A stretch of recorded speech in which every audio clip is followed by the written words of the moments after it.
Hello everyone. Let us start with C++ language. C++ language എന്താണ് ആദ്യമേ തന്നെ പറയാം.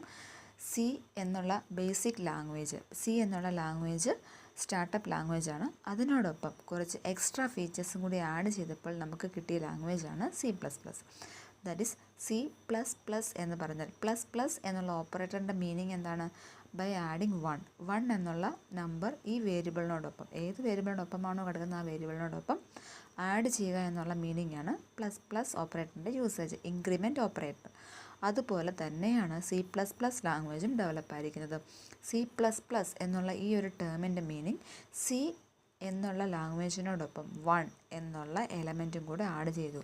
ഹിയർ 1 എന്ന് പറഞ്ഞാൽ കുറച്ച് എക്സ്ട്രാ ഫീച്ചേഴ്സും കൂടി ആഡ് ചെയ്തു എന്നാണ് അതിൻ്റെ അർത്ഥം. ഇനി C++ ലാംഗ്വേജ് ഡെവലപ്പ് ചെയ്തത് ബിജാർനെ സ്ട്രോസ്ട്രപ്പ് എന്ന് പറഞ്ഞ ആളാണ്. അത് ബെൽ ലാബിലാണ് ക്രിയേറ്റ് ചെയ്തത്. C++ ലാംഗ്വേജ് എന്ന് പറഞ്ഞാൽ ശരിക്കും സി ലാംഗ്വേജിൻ്റെ ഒരു എക്സ്റ്റൻഷൻ ആണെന്ന് തന്നെ പറയാം. അപ്പം എന്താണ് സി ലാംഗ്വേജ്, C++ ലാംഗ്വേജ് എന്നൊക്കെ നമുക്ക് വഴിയെ പറയാം. അതായത് നമുക്ക് C++ ലാംഗ്വേജിൻ്റെ ഒരു സ്ട്രക്ചർ എന്താണെന്ന് ഫസ്റ്റ് പഠിക്കാം. സ്ട്രക്ചർ അറിയാമെങ്കിൽ മാത്രമല്ലേ പ്രോഗ്രാം ചെയ്യാൻ സാധിക്കുകയുള്ളൂ. അപ്പോൾ സ്റ്റാർട്ടിങ്ങിൽ ബേസിക് സ്ട്രക്ചർ നമുക്ക് നോക്കാം. അപ്പോൾ C++ പ്രോഗ്രാം, എല്ലാ C++ പ്രോഗ്രാമും സ്റ്റാർട്ട് ചെയ്തിരിക്കുന്നത് ഒരു മെയിൻ ഫംഗ്ഷനുള്ളിലാണ്. അതായത് മെയിൻ എന്നുള്ള ആ ഒരു നമ്മുടെ പ്രോഗ്രാം, ഏതൊരു പ്രോഗ്രാം ആണെങ്കിലും മതി, ഇപ്പോൾ C++ അല്ല, സി ആണ്, ജാവ, ഏതൊരു പ്രോഗ്രാമിംഗ് ആണെങ്കിലും മെയിൻ എന്നുള്ള ഫംഗ്ഷൻ, ആ മെത്തേഡിൻ്റെ ഉള്ളിലാണ് നമ്മുടെ ഏതൊരു പ്രോഗ്രാമും സ്റ്റാർട്ട് ചെയ്തിരിക്കുന്നത്. അപ്പോൾ ജസ്റ്റ് മെയിൻ എന്ന് പറഞ്ഞ് മാത്രമേ നമ്മൾ കൊടുക്കുന്നതെന്നുണ്ടെങ്കിൽ ഉറപ്പായിട്ടും നമ്മളൊരു ഇൻറ്റീജർ വാല്യൂ അത് റിട്ടേൺ ചെയ്തിരിക്കണം. അതാണ് ഈ ഒരു മെത്തേഡ് പറഞ്ഞിരിക്കുന്നത്. ജസ്റ്റ് മെയിൻ എന്ന് പറഞ്ഞ് മാത്രമേ ഉള്ളൂ. അപ്പം നമുക്ക് ഡിഫോൾട്ടായിട്ട് നമ്മൾ ഒരു ഡേറ്റ ടൈപ്പ് അല്ലെങ്കിൽ ഒരു ടൈപ്പും നമ്മൾ സ്പെസിഫൈ ചെയ്തിട്ടില്ല എന്നുണ്ടെങ്കിൽ അത് ഇൻറ്റീജർ ആയിരിക്കും. എന്താണ് ഇൻറ്റീജർ എന്നൊക്കെ നമുക്ക് പോകാം. അന്നേരം ഇപ്പോൾ തൽക്കാലം ഇങ്ങനെ പോട്ടെ. അപ്പോൾ ഒരു ഇൻറ്റീജർ വാല്യൂ എന്തായിരിക്കും അതായിരിക്കും ഇത് ഉറപ്പായിട്ടും റിട്ടേൺ ചെയ്തിരിക്കണം. അപ്പോൾ മെയിൻ എന്നുള്ള മെത്തേഡ് ഫംഗ്ഷൻ എഴുതി കേളി ബ്രാക്കറ്റ് സ്റ്റാർട്ട് ചെയ്തു, നമുക്ക് ആവശ്യമുള്ള പ്രോഗ്രാമിംഗ് ലൈൻസ് എൻ്റർ ചെയ്തു.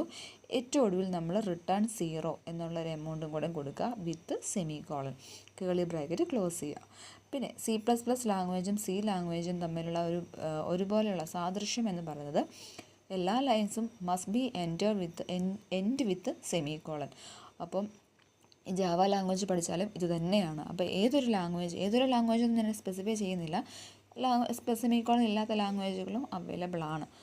സെക്കൻഡ് മെത്തേഡ് പരിചയപ്പെടാം. സെക്കൻഡ് മെത്തേഡ് എന്ന് പറഞ്ഞാൽ വോയിഡ് സ്പേസ് മെയിൻ എന്നും പറഞ്ഞ്. വോയിഡ് എന്ന് പറഞ്ഞു കഴിഞ്ഞാൽ ഒരു ഡേറ്റ ടൈപ്പ് തന്നെയാണ്, പക്ഷേങ്കിൽ നത്തിങ് അല്ലെങ്കിൽ എംപ്റ്റി, നള്ള് എന്നുള്ള മീനിങ് ആയിരിക്കും. അത് പ്രത്യേകിച്ച് ഒരു ഡേറ്റയും റിട്ടേൺ ചെയ്യാത്ത ഒരു ഡേറ്റ ടൈപ്പാണ് വോയിഡ് എന്ന് പറയുക. അപ്പോൾ സാധാരണ എല്ലാ പ്രോഗ്രാമിലും വോയിഡ് മെയിൻ എന്ന് പറഞ്ഞാണ് സ്റ്റാർട്ട് ചെയ്യുന്നത്.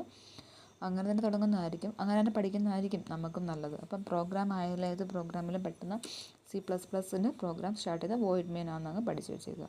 പിന്നെ കേളി ബ്രാക്കറ്റ് സ്റ്റാർട്ട് ചെയ്തതിന് ശേഷം ആവശ്യമുള്ള കോഡ് ലൈൻ ബൈ ലൈൻ ആയിട്ട് എൻ്റർ ചെയ്യുന്നു. ശേഷം കേളി ബ്രാക്കറ്റ് ക്ലോസ് ചെയ്യാം. ഇതാണ് രണ്ട് മെത്തേഡ് ഒരു C++ പ്രോഗ്രാമിൻ്റെ സ്ട്രക്ചർ എന്ന് പറയാം.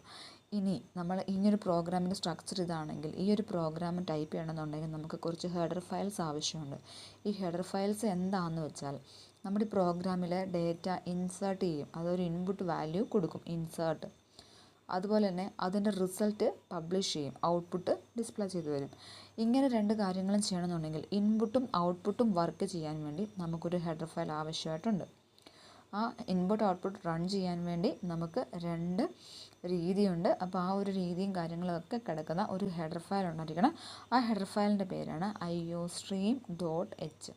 ഇത് നമ്മുടെ മെയിൻ പ്രോഗ്രാം സ്റ്റാർട്ട് ചെയ്യുന്നതിന് മുമ്പായി, അതായത് വോയിഡ് മെയിൻ എന്ന് പറഞ്ഞ് സ്റ്റാർട്ട് ചെയ്യുന്നതിന് മുമ്പായിട്ട് ഉറപ്പായിട്ടും ഈ iostream.hനെയും കൂടെ ഇൻക്ലൂഡ് ചെയ്യിപ്പിക്കണം. ഇനി നമുക്കിങ്ങനെ ചെയ്യുമ്പം നമുക്ക് ഉറപ്പായിട്ടും ഒരു പ്രോഗ്രാം തന്നെ നോക്കാം. ആ പ്രോഗ്രാമിലൂടെ നമുക്ക് ഈ ഒരു CPPയുടെ ഒരു സ്ട്രക്ചർ നമുക്ക് എന്താണെന്ന് മനസ്സിലാക്കാൻ പറ്റും. നോക്കിക്കോ. First start with a comment line എന്താണെന്നൊക്കെ പറയാം.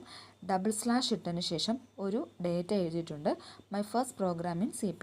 ഇങ്ങനെ കൊടുത്തു കഴിഞ്ഞാൽ ഇതിൻ്റെ അർത്ഥം ഇത് കമൻ്റാണ്. കമൻ്റ് എന്ന് പറഞ്ഞാൽ സാധാരണ ആവശ്യമില്ലാത്ത വാക്കുകൾ പറയുക, അതിനെയാണല്ലോ കമൻ്റ് എന്ന് പറയാം. നമ്മൾ മലയാളത്തിൽ കമൻ്റ് അടിക്കുക എന്ന് പറഞ്ഞാൽ ഒരു വേർഡ് തന്നെ, കമൻ്റ് ചെയ്യുക. അപ്പം ആവശ്യമില്ലാത്തത് എന്ന് പറഞ്ഞാൽ നമ്മുടെ പ്രോഗ്രാമിനെ സംബന്ധിച്ചിടത്തോളമുള്ള എന്തെങ്കിലും ഒരു ഡേറ്റ ആയിരിക്കും ഈ കമൻ്റ് സാധാരണ കൊടുക്കാറുള്ളത്. മീൻസ് എന്ത് പ്രോഗ്രാമാണ് നമ്മൾ എഴുതുന്നതെന്നോ അല്ലെങ്കിൽ എന്താണ് നമ്മൾ ചെയ്തു വെച്ചിരിക്കുന്നതെന്നോ നമുക്ക് മാത്രമേ ശരിക്കും പറഞ്ഞ് അറിയിക്കാൻ സാധിക്കുകയുള്ളൂ. ശരിയല്ലേ?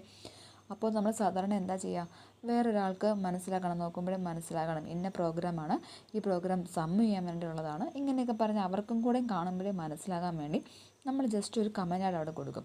ഇങ്ങനെ കമൻറ്റായിട്ട് കൊടുത്താൽ നമ്മൾ റൺ ചെയ്യുമ്പോൾ ഈ ഒരു ലൈൻ എന്ത് ചെയ്യില്ല, കമ്പൈലർ റീഡ് ചെയ്യില്ല, കമ്പൈൽ ചെയ്യുന്നില്ല, റൺ ചെയ്യുന്നില്ല. അപ്പം ജസ്റ്റ് അത് അവിടെ കിടക്കുന്നതെന്ന് മാത്രമേ ഉള്ളൂ. അങ്ങനെ കിടക്കാൻ വേണ്ടിയാണ് ഈ ഡബിൾ സ്ലാഷിന് ശേഷം കൊടുക്കുന്നത്. പിന്നെ കമൻറ്റ് എന്താണെന്നും കാര്യങ്ങളുമൊക്കെ വ്യക്തമായിട്ട് നമുക്ക് പഠിക്കാനുണ്ട്. അപ്പോൾ ക്ലിയറായിട്ട് മനസ്സിലാക്കാം. ഇനി ഫസ്റ്റ് പാർട്ട്, പ്രോഗ്രാം സ്റ്റാർട്ട് ചെയ്തു, കമൻറ്റ് കൊടുത്തു, അതിനുശേഷം ഫസ്റ്റ് പാർട്ട് എൻട്രി ആണ്. ആ ഫസ്റ്റ് പാർട്ട് എന്ന് പറയുന്നത് ഹെഡർ ഫയൽസുകളാണ്. ഹെഡർ ഫയൽസ് എന്ന് പറയുന്നത് #include ലെസ് സിമ്പൽ ഇട്ടതിന് ശേഷം iostream.h എന്നാണ് പറയുന്നത്. ഇവിടെ #include iostream.h എന്താണെന്ന് നമുക്ക് നോക്കാം. പിന്നെ void main സ്റ്റാർട്ട് ചെയ്തു, കേളി ബ്രാക്കറ്റ് ഓപ്പൺ ചെയ്തു, cout ഹലോ വേൾഡ്, cout എഴുതിയിരിക്കുന്നത് കണ്ടോ, ലെസ് ദാൻ ഡബിൾ കോട്ട്സിൽ hello world semicolon, then curly bracket close ചെയ്തു. അപ്പം നമുക്ക് ഇതിൻ്റെ റിസൾട്ട് എന്ന് പറഞ്ഞാൽ coutനുള്ളിൽ കിടക്കുന്ന എന്താണോ അതായിരിക്കും ഔട്ട്പുട്ടായിട്ട് കിട്ടുന്നത്. ഈ cout വർക്ക് ചെയ്യാൻ വേണ്ടിയാണ് ശരിക്കും ഈ iostream.h യൂസ് ചെയ്യുന്നത്. IO മീനിങ് ഉണ്ടോ, ഇൻപുട്ടും ഔട്ട്പുട്ടും. അപ്പോൾ ഔട്ട്പുട്ട് വർക്ക് ചെയ്യാൻ cout എന്നുള്ള ഡേറ്റയാണ് ഉപയോഗിക്കുക. cout എഴുതുന്ന രീതിയും സിൻടാക്സും കാര്യങ്ങളൊക്കെ ഉണ്ടാകും, നമുക്ക് പോകെ പോകെ മനസ്സിലാക്കി പഠിക്കാം. ഇപ്പം എഴുതിയിരിക്കുന്ന ഈ ഡേറ്റ ഡബിൾ കോട്ട്സിനുള്ളിലാണ് കിടക്കുന്നത്. അപ്പം cout ഡബിൾ കോട്ട്സിനുള്ളിൽ എന്ത് കണ്ടനാണുള്ളത് അതായിരിക്കും നമ്മുടെ ഔട്ട്പുട്ട് എന്ന് പറയാം. ഇതാണ് ഈ ഒരു സ്ട്രക്ചർ. ഇതിനെപ്പറ്റി നമുക്ക് ഓരോന്നും ലൈൻ ബൈ ലൈൻ ആയിട്ട് എക്സ്പ്ലനേഷൻ തരാം.